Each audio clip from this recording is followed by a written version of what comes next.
Narito ng PTV Balita ngayon. Naglabas ng resolusyon ng National Human Settlements Board para limitahan ang singil sa upa ng mga low-income families.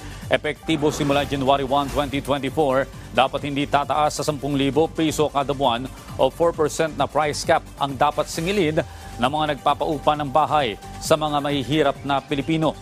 Layon ng resolusyon na ma-regulate at gawing abot-kaya ang mga paupahang bahay sa bansa.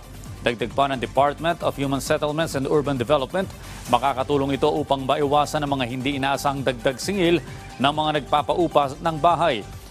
Inilabas ang resolusyon base na rin sa rekomendasyon ng NEDA upang mapanatili ang inflation target ng bansa. Sa ilalim ng Republic Act No. 9653 o Rent Control Act of 2009, may kapangyarihan ang DHSUD na i-regulate ang rental rates sa mga residential units.